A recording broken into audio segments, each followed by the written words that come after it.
Throughout history, Juneteenth has been known by many names: Jubilee Day, Freedom Day, Liberation Day, Emancipation Day, and today, a national holiday.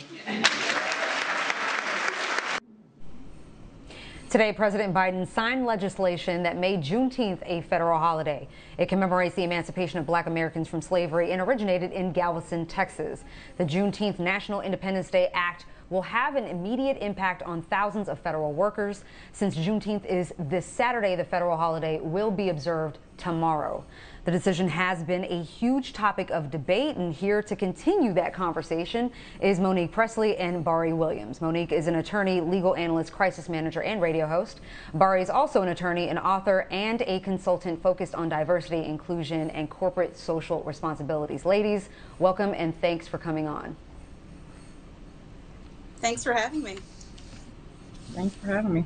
All right, so I want to start with you, Monique. You're from Galveston, as we can see through your shirt right there, representing. Your great-grandfather was enslaved in Galveston. What does this day mean to you? I don't have the words, Yodit, and you know I've got a lot of words. I'm never really lacking in words, but it certainly is meaningful to me as a daughter of Texas, as a daughter of Galveston, as a descendant of an enslaved person who became free, who learned of their freedom right there at Ashton Villa, June 19th, 1865, and even just in the story of my family, to go from a great-grandfather who was formerly enslaved, who married a woman who was Native American, who was Cherokee, and to have my grandfather ultimately be raised as one of 11 and ended up getting his pharmacy degree from Meharry Medical School. So we saw just within a generation what freedom means, what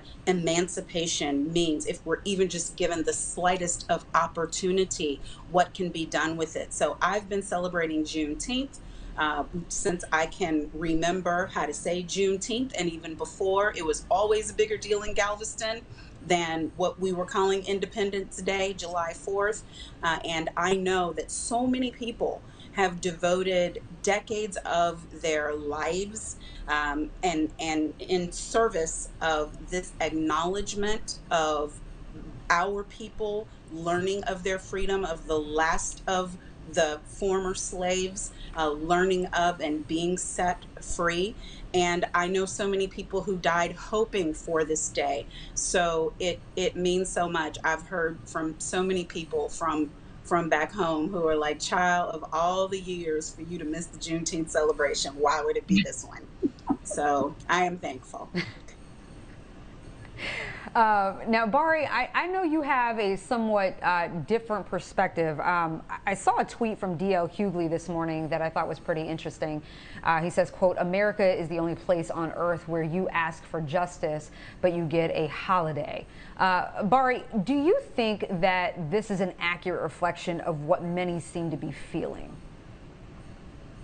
I think it's a mix, right? I think you have someone like Monique, and also hi Monique, didn't know you were actually from Galveston. So I don't want to take away what that means to her, but the way that I look at this is I think it's a both and. I think it's great. I think it's a good first step, but I also think to some extent it's symbolism, right? Because just like Monique is a direct descendant of somebody that was told on that land, it's to me akin to what happened with Tulsa a couple weeks ago. You come, you make a speech, but you have 3 survivors sitting there, but we're not having a conversation about making them whole. And I liken that to Japanese internment camps. Those people got paid. Like, the government did that to them and you paid them. So at what point are we? A holiday is great. No, I love a good day off, and I love a good Juneteenth celebration. So don't threaten me with a good time. But the other piece to this that I'm concerned about, that kind of worries me, is what I don't want is this to be bastardized, particularly by companies and brands. It's kind of like what I would call the prideification of of things now. Like you change your Twitter avatar, you sell me, Colgate toothpaste in a rainbow container for the month of June. And but what are you doing inside your company? Are you funding Black people? Are you hiring Black people? Are you promoting and paying them? Right. Are you pushing, lobbying to make sure that we actually still will retain voting rights and that we can have police reform? What do your board members look like? And the last bit about that, like what I don't want for regular people, I don't want this to become the new Cinco de Mayo, where I show up somewhere and to celebrate, and somebody is in the restaurant with a kufi on. No. Well, so I want to make I sure was that we actually are. going to be.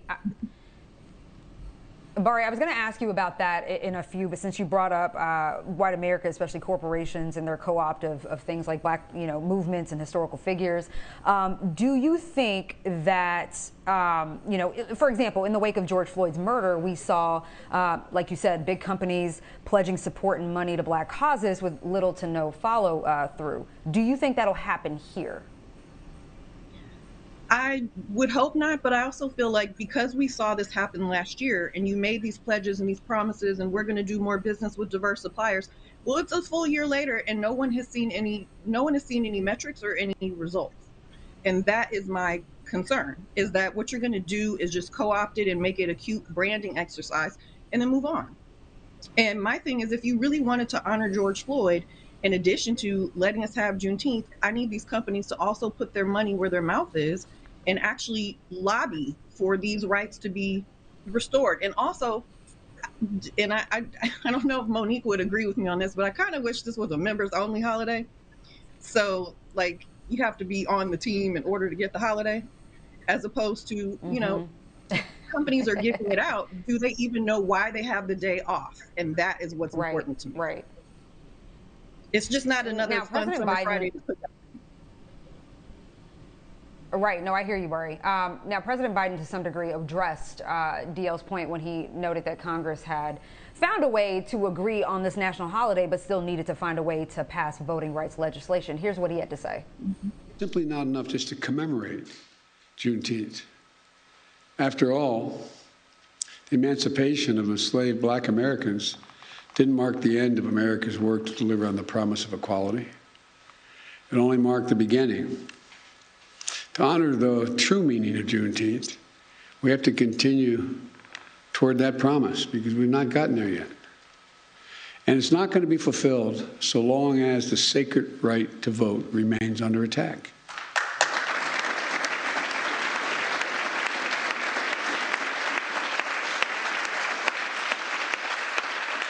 We see this assault from restrictive laws, threats of intimidation, voter purges, and more. An assault that offends the very democracy, our very democracy. We can't rest till the promise of equality is fulfilled for every one of us in every corner of this nation. That, to me, is the meaning of Juneteenth. Monique, some say Biden always knows what to say, but doesn't know how to put action behind those words. How do you respond to Bari's critique that this is really just symbolism? Well, what I've been trying to say to people all day is that, and the part of what Bari said that I agree with is it really isn't an either or. It's a both and. I've heard people say, "Oh, this is just being done to to placate us," and I say, "Okay, well then don't be placated." "Oh, this is just pacifying because we still need Voting Rights Act and we still need Justice and Policing Act," and I'm like, "Okay, well then don't be susceptible to being pacified. Keep working, because a national holiday, and as the Open said, there hasn't been one since MLK in 1983. A national holiday is in and of itself something that requires certain action. So federal workers, so many Black people who are in that number are going to have a day off. I know it's not reparations, but it matters. Schools teach about the meaning of all national holidays. So while they're trying to get rid of critical race theory on one hand, even though it's not being taught in elementary school, what they're going to have to do for sure now is explain to a fifth grader what Juneteenth is and why they get off that day. Why aren't we going to school on Monday? Well, because in this country where people were enslaved, even after the Emancipation Proclamation, proclamation, it took over 2 years for that message to get to the southern states who were still in rebellion. Some form of that is going to be told. It's up to us to ensure. I'm not going to stop asking for the Justice in Policing Act. I'm not going to stop demanding it. I'm not going to stop calling senators. I'm not going to stop taking meetings because tomorrow is a holiday. To me, that's absurd. So I think we insult ourselves when we imply that people who have been fighting for equity and liberty and civil rights for centuries can be bought off for a Coke and a smile. No, no, we cannot. I'm going to take this holiday and run with it. I'm going to have all the Black joy in the world tomorrow and on Saturday, like I always do. And damn it, Monday's coming. And they're going to hear from me like they always do. I still have an expectation that the Justice and Policing Act is going to be delivered this month, like Lindsey Graham promised the last time he looked at me in my face and said it was going to get done. And that was just 3 weeks ago. I still have an expectation of a voting rights bill that is meaningful. And if they don't, it's going to be hell to pay. So no, it's no cut cards, Yodit.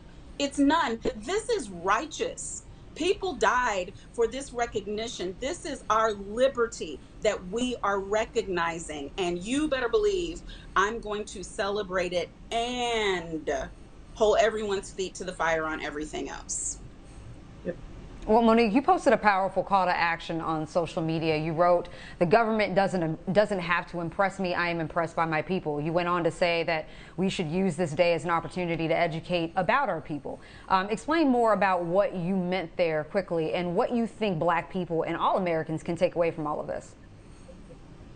Well, look, if we were waiting for people's intentions to be right, and I had so many kind of on the side calls about this from organizers who are upset because they're on the verge of very impactful and meaningful legislation, and they are fighting for all of our lives. And so they have frustration behind what they view as I said, pacification. But what I said is, we never would have had an Emancipation Proclamation. We never would have been freed if people's spirits had to be right and their intent had to be good to do it. We wouldn't have civil rights. None. We'd still be segregated. We'd still be fully redlined. Women right now are still making pennies on the dollar. It's not about us feeling like they get it. It's power. They concede what we demand. And so we inform those who are coming behind us why Juneteenth is important, but we also inform about why voting is important. We inform because all of these steps, we've come this far by faith. We've come this far through hard work. We've come this far through partnering. And I don't believe we're in the same situation as my mom, who actually sat, at one of the counters for a boycott. I don't believe we're in the same space as when people in my hometown were being called nigger on the street. We have made progress, but we have so far to go. And that's my call to action for every Juneteenth. Let's look at where we are and let's take space to celebrate it. Let's love on each other and then get back in the fight. Bari, quickly, I know you said that you would like a Juneteenth that was for us, by us. How does that fit in with what Monique just said? I think, what she just said, and it's funny because she said, how do you explain Juneteenth to a fifth grader? My son actually just finished fifth grade and he's in camp, and I contacted his counselors and said, you all need to find a TV and you need to find one by 12:40 p.m. so they can watch this. So Juneteenth has been a staple here, but I think what she's saying is yeah, it is a both and that was what my point is like, yes, take Juneteenth to love on each other and also refresh, like just replenish. You can't pour from an empty cup. And so even though Monday is coming, sometimes you just need a break. Sometimes you need to just enjoy your people and celebrate the progress that has been made. My mom also sat at a lunch counter. She had to get dragged out because she was going to fight. But it's the same thing, is you take those lessons, you reflect on them, you refresh, you rejuvenate, and then you get on the phone on Monday and you start emailing on Monday. And that's it. All right. Monique Pressley, Bari Williams, thank you ladies for coming on tonight. Such a pleasure. Thank you. Likewise. Thank you, Yodit. Thank you, Ms. Opal.